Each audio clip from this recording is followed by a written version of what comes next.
akhir-akhir ini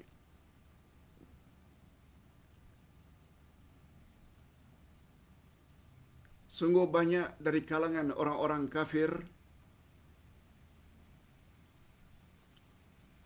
menghina Islam.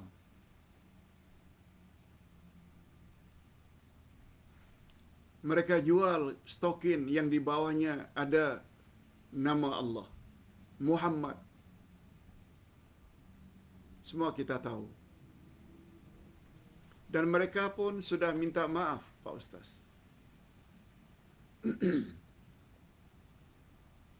Wajarkah kita memaafkannya?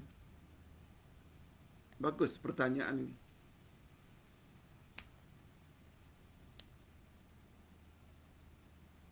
Bukankah memaafkan kesalahan orang itu adalah sesuatu yang terpuji?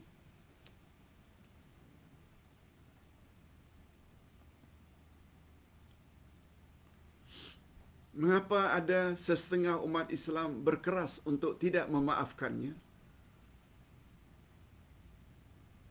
Kami ingin tahu, Pak Ustaz, bagaimana sebenarnya menurut Islam, boleh dimaafkan ke atau tidak dimaafkan? Itu sebabnya dalam buku Ustaz, yang Ustaz dah tulis sejak 10 tahun yang lalu, tapi tak siap-siap, yaitu kamus istilah-istilah agama. Maksudnya istilah-istilah agama ini, kata-kata yang digunakan oleh agama Islam, tapi maknanya bermacam-macam. Ustaz buat contoh. Syirik. Ada syirik besar, ada syirik kecil. Bid'ah. Sebagaimana syirik dilarang, bid'ah juga dilarang. Tapi ada namanya bid'ah haqiqiyah, ada namanya bid'ah idhafiyah.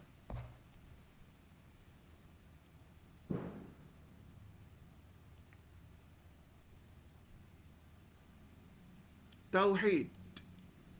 Ada namanya tauhid rububiyah, ada namanya tauhid asma' wa sifat, ada namanya tauhid uluhiyah. Itu yang Ustaz maksudkan. Ustaz coba jelaskan satu demi satu supaya kita faham. Kalau syirik manakah yang paling berbahaya? Syirik besar ke atau syirik kecil? Syirik manakah yang membuat orang itu akhirnya jadi murtad? Syirik besar ke syirik kecil? Bid'ah. Bid'ah yang manakah yang lebih berbahaya? Bid'ah hakikiyah atau bid'ah idhafiyah? Begitu juga tentang kemaafan. Rasulullah sallallahu alaihi wasallam menyuruh agar kita memaafkan kesalahan orang lain. Malahan Allah Subhanahu wa taala di antara nama al-asmaul husna adalah al-afu. Sebagaimana doa yang diajarkan oleh Nabi.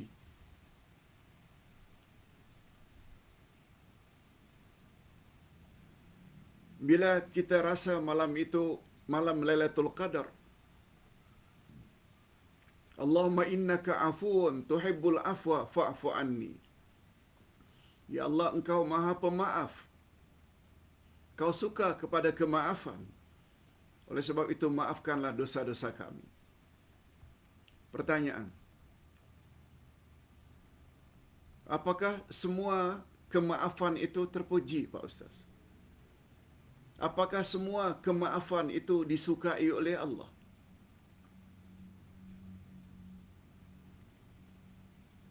Ustaz tertarik dengan pandangan Syekh Ahmad Mustafa Al-Maraghi dalam kitab tafsirnya, Tafsir Al-Maraghi. Kata beliau, kemaafan ada dua. Pertama namanya afun mamduh, kemaafan yang terpuji. Dan satu lagi, afun mazmum, kemaafan yang tercela.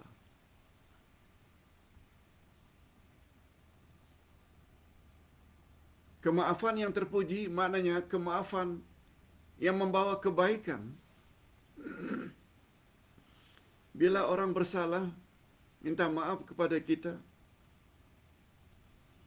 yang dengan kemaafan kita tersebut membuat dia jadi orang baik, tidak lagi suka buat dosa, tidak lagi suka memfitnah, mencaci, memaki dan mengumpat kita, kita maafkan. Akhirnya dia jadi orang baik. Itu namanya afun mamduh, kemaafan yang terpuji. Besar pahalanya. Berkat kemaafan kita, dia akhirnya jadi orang baik. Tapi ingat, ada satu lagi. Afun mazmum, afun yang tercela. Setiap dia buat kesalahan, minta ampun. Setiap dia minta kesalahan, dia buat minta ampun. Kita ampunkan. Kemudian dia buat lagi. Dengan kerendahan hati kita memaafkannya, membuat dia akhirnya naik tocang. Bahasa kita, naik tocang. Semakin berani untuk melakukan dosa yang sama pada masa-masa hadapan, itu namanya afun mazmum, kemaafan yang tercela. Malah-malah kita yang memberi kemaafan kepada orang seperti itu berdosa, sehingga membuat dia semakin berani buat dosa, semakin berani buat dosa. Nah, bagi pandangan Ustaz, berdasarkan ilmu yang Ustaz miliki itu, kemaafan ada dua jenis. Apa yang dibuat oleh kekemat, apa yang dibuat oleh mall ini, mall itu, dan.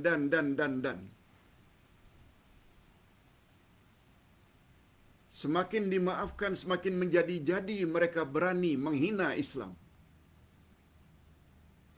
Katakan tiada maaf bagimu.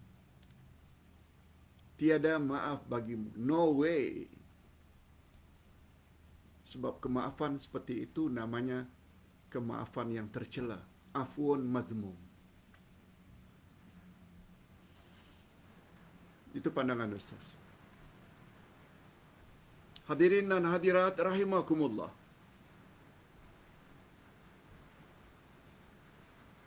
Pak Ustaz, apakah zikir yang bagus dibaca ketika rukuk dan sujud? Yang Ustaz dulu pernah ajar. Cuma saya tidak begitu pasti bacaannya. Boleh tak Pak Ustaz tolong jelaskan? Boleh. Yaitu zikir Subuhun Quddus Rabbul Malaikati Warruh. Selain kita baca dalam rukuk, Subhana Rabbiyal Azimi wa bihamdi. Begitu juga sujud, Subhana Rabbiyal A'la wa bihamdi. Kita boleh sambung dengan zikir ini. Besar fadilatnya. Hadis sahih riwayat Imam Muslim, yaitu bacaannya Subuhun Quddusun Rabbul Malaikati Warruh. Maha suci Allah, Maha agung Allah, Tuhan sekalian malaikat dan Tuhan Jibril. Roh di sini dengan makna Jibril. Nanti Ustaz akan share di dalam grup atau di dalam Facebook. Tolong ulang. subuhun qudusun rabbul malaikati warruh. Yes. Pertanyaan berikutnya Pak Ustaz.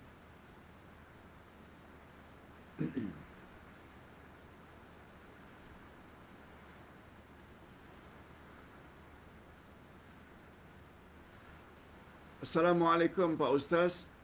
Ndak confirmkan, ndak pastikan program iftar boleh tak Ustaz kita niat zakat untuk iftar. Ustaz pernah tawarkan kalau ingin atau percayakan Ustaz agih-agihkan iftar, sila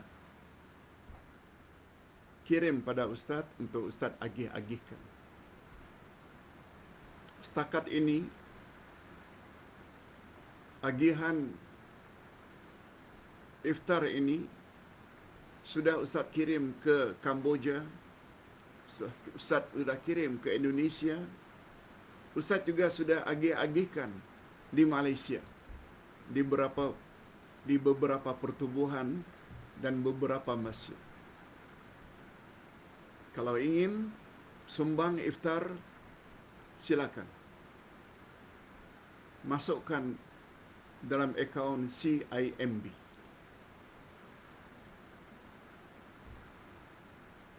Cuma pertanyaannya, boleh tak saya gunakan duit zakat untuk tujuan iftar? Pandangan Ustaz, tak boleh. Sebab semua kita tahu berdasarkan ayat 60 atau 63 dari surat At-Taubah. Innamas sadaqatu lil fuqara'i wal masakin wal 'amilina 'alaiha wal mu'allafati qulubuhum, hingga akhir ayat. Ada 8 golongan yang berhak menerima zakat. Pertama fakir, yang kedua miskin,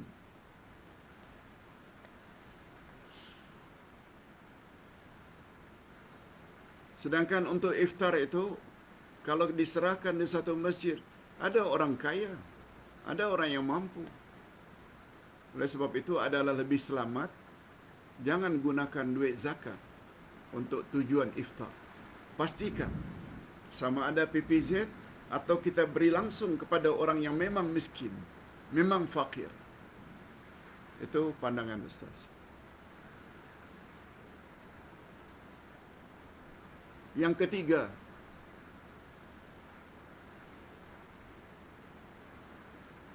adakah doa khas untuk mendapat malam Lailatul Qadar, Pak Ustaz? Saya ada terima satu doa yang dikirim. Antara lain bunyinya, Allahumma inni as'aluka Lailatul Qadar fi hadhihi sana wa sanata kulliha.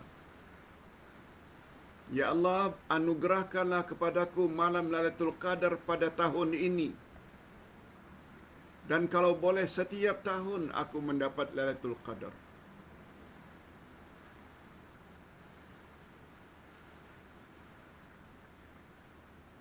Bagi pandangan Ustaz, boleh saja berdoa dengan doa tersebut.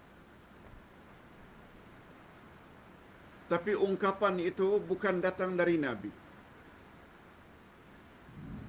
Sebab ada juga yang mengatakan, Allahumma balighni bilailatul qadar. Ya Allah, sampaikan jugalah aku untuk mendapat Lailatul Qadar. Ada juga. Tapi yang paling popular, minta Lailatul Qadar. Bila kita terasa malam itu Lailatul Qadar yang datang dari Nabi, sebagaimana yang diajar oleh Nabi kepada Aisyah radhiyallahu anha, istrinya. Semua kita tahu, Allahumma innaka afuun tuhibbul afwa fa'fu anni. Ya Allah, Engkau adalah Maha Pemaaf. Engkau suka kepada kemaafan. Oleh sebab itu, maafkanlah segala dosa-dosa kami. Ustaz juga ada jumpa cara berdoa untuk mendapat Lailatul Qadar yang dikarang oleh para ulama sebagaimana yang tertera di dalam doa ini. Nanti Ustaz akan share dalam grup. Allahumma rzuqna Lailatul Qadri fi hadhihi sana wa fi kulli sana wa a'inna ala ihya'iha qiyamiha birahmatika ya arhamar rahimin. Doa untuk mendapat Lailatul Qadar. Artinya, Allahumma rzuqna Lailatul Qadri fi hadhihi sana wa fi kulli sana. Ya Allah, anugerahkanlah untukku malam Lailatul Qadar pada tahun ini dan setiap tahun. Wa a'inna ala ihya'iha wa qiyamiha. Dan bantulah aku untuk menghidupkan malam itu. Untuk aku isi dengan qiyam pada malamnya. Dengan berkat rahmat-Mu, Ya Allah yang Maha Pengasih. Ustaz akan share dan amalkan setiap malam supaya kita mendapat malam Lailatul Qadar. Okey. Pertanyaan berikutnya. Pak Ustaz,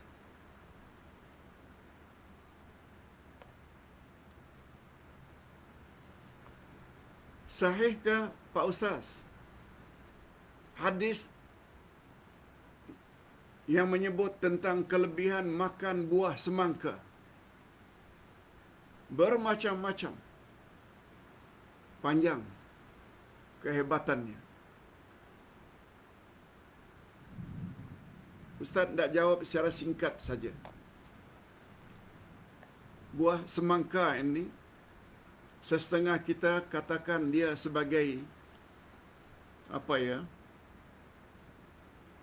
Semangka atau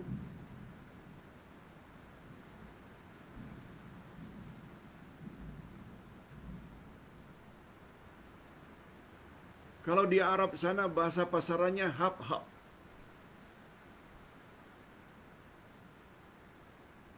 Yang bahasa fasihnya batigh.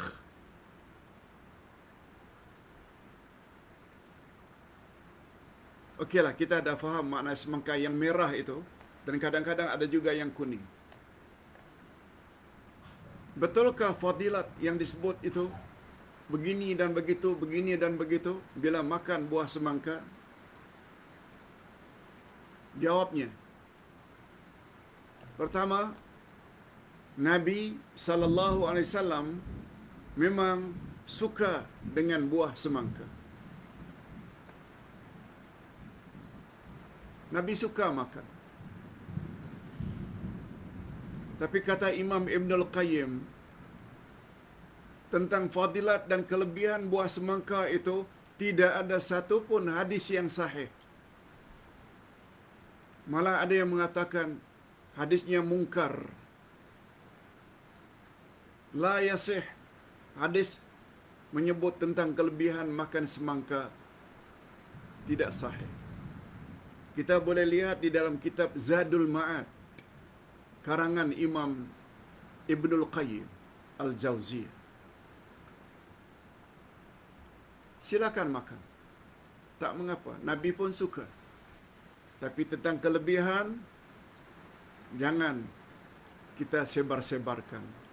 Sebab itu boleh membawa dosa. Kita sebarkan sedangkan Nabi tak cakap. Hadirin dan hadirat rahimakumullah.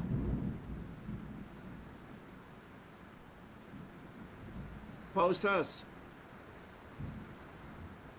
boleh tak kita niat puasa selama 1 bulan? Ini pertanyaan ini muncul setiap tahun bila datang Ramadan. Sebenarnya yang datang dari Nabi.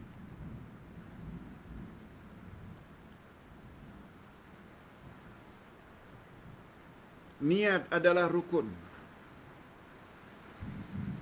Cuma ada bezanya antara puasa wajib dengan puasa sunat.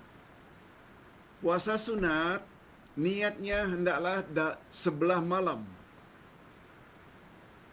Bermula saja habis maghrib sampai subuh, in between itu isikan dengan niat. Tak niat habis berbuka boleh, habis tarawih boleh, sebelum sahur boleh. Mesti pada waktu malam. Sedangkan puasa sunat pula, puasa Senin atau Kamis, puasa hari-hari putih, niat boleh pada waktu siang. Cuma majoriti ulama berpendapat kalau boleh siang itu sebelum zuhur. Jam 8, jam 9. Asalkan kita belum sarapan, niatlah. Sah puasa kita. Puasa sunat. Jadi niat itu dia sebenarnya mesti muqaranatil amal, bersamaan dengan amal. Malamnya kita berniat, lalu siangnya kita berpuasa. Oleh sebab itu tentang niat 1 bulan, pada awal-awal Ramadan lagi kita dah niat 1 bulan. Ada ulama yang berpendapat boleh. Antara lain pendapat Imam Malik. Boleh. Tapi kata beliau, kita kena ulang lagi setiap malam. Sehingga andai kata kita terlupa, insya-Allah niat sebulan itu dapat cover. Malah lebih daripada itu. Niat ini kan dalam hati. Bukanlah yang diucap nawaitu sauma ghadin. Enggak. Itu tak pernah datang dari Nabi. Semua ulama sepakat tempat niat dalam hati. Oleh sebab itu ada ulama berpendapat, bila kita umpamanya jam 4, 4:30, jam 5 makan sahur, dan itu bukanlah sarapan, bukan breakfast. Yang kita biasanya sarapan setelah salat subuh, sebelum pergi kerja. Kita tak pernah sarapan jam 4, jam 5. Bermakna bila kita makan sahur, sudah ada kesengajaan untuk puasa pada hari tersebut. Dan itu sudah dikategori sebagai niat. Ada yang berpendapat demikian. Wallahu a'lam. Hadirin dan hadirat rahimakumullah.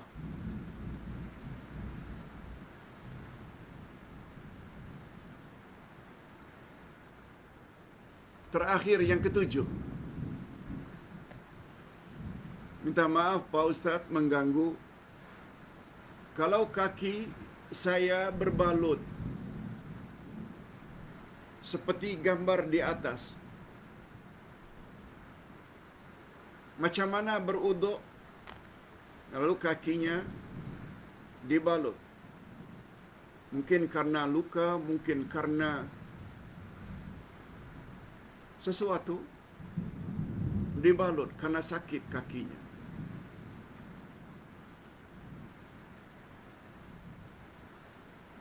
Adakah kena basuh tempat yang berbalut dan sapu atas yang berbalut? Apakah kena basuh tempat yang tidak berbalut? Dan hendaklah kita sapu di atas balutan?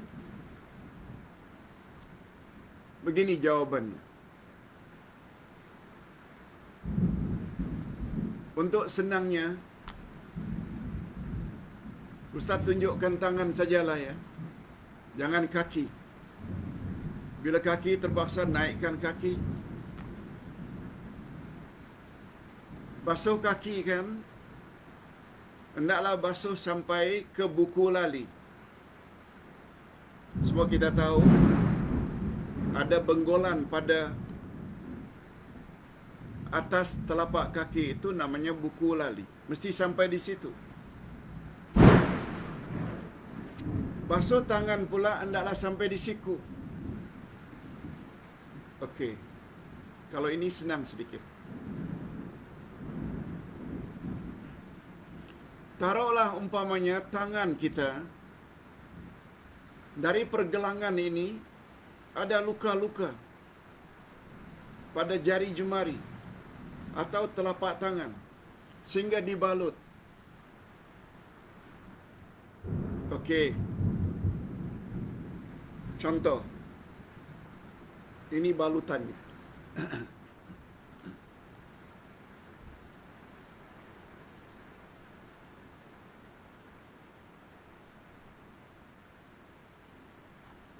Ada bahagian tangan yang juga mesti basuh hingga ke siku. Hingga ke siku.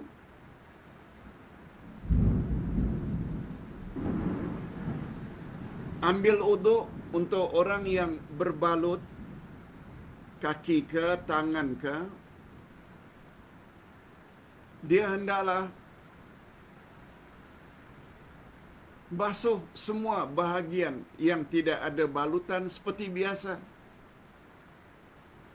Basuh tangan. Kalau pergelangan tangan ini tidak boleh, ya, satu saja basuh.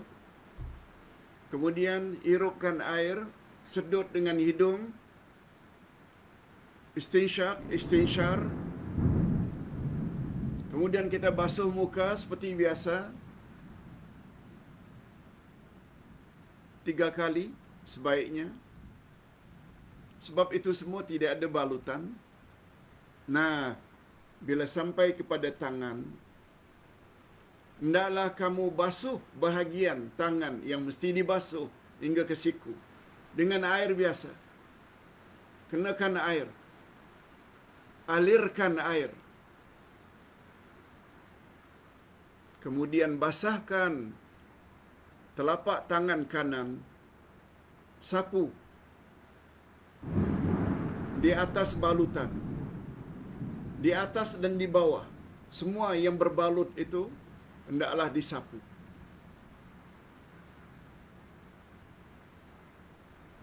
Ada juga yang berpendapat boleh bagi mereka untuk tayammum. Boleh bagi mereka yang tidak dapat menggunakan air sepenuhnya, hendaklah tayammum. Ada 2 cara.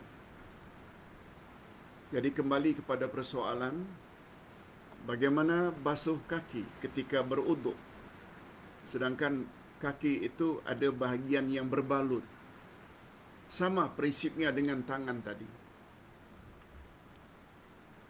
Kalau itu hanya sebahagian depan kaki saja yang berbalut, bahagian yang tidak berbalut hingga ke buku lali, kita hendaklah basahkan dengan air. Bukan sapu ya, basahkan dengan air. Mungkin spray, airnya mengalir, kemudian bahagian di hadapan kaki itu, kita ambil air, bukan ditampung, sekedar basahkan di depan kaki itu, kita usap atas dan bawah. Wallahu a'lam. Ini dulu yang dapat Ustaz sampaikan pada petang ini. Selamat berbuka. Kita akhiri dengan doa. Alhamdulillahirabbil alamin. Wassalatu wassalamu ala asyrafil anbiya'i wal mursalin wa ala alihi wa sahbihi ajma'in. Ya Allah, ya Tuhan kami, pada saat ini tempat kami berdoa ini hujan sangat lebat disertai guruh yang kuat. Dan Nabi-Mu sallallahu alaihi wasallam pernah bersabda, di antara timing doa yang makbul adalah ketika hujan sedang turun lebat. Dan Nabi-Mu juga pernah bersabda, di antara doa yang sangat makbul ialah doa menjelang berbuka. Kami saat ini juga berada beberapa minit lagi akan berbuka. Kami mohon ya Allah, terimalah segala amal saleh kami. Rabbana taqabbal minna du'aana wa salatana wa siyamana. Ya Allah, terimalah salat kami, qiyam kami dan puasa kami. Birahmatika ya arhamar rahimin. Rabbana zidna ilman nafi'a wa rizqan tayyiba wa amalan mutaqabbala. Ya Allah, tambahkanlah untuk kami ilmu yang bermanfaat, rezeki yang halal baik lagi diberkati dan amal-amal yang diterima. Ya Allah, berilah kami kekuatan untuk mengamalkan doa supaya Engkau ampunkan segala dosa-dosa kami sebagaimana yang telah kami pelajari pada petang ini. Wa sallallahu ala nabiyyina Muhammad wa ala alihi wa sahbihi ajma'in. Subhana rabbika rabbil izzati amma yasifun. Wa salamun alal mursalin walhamdulillahi rabbil alamin.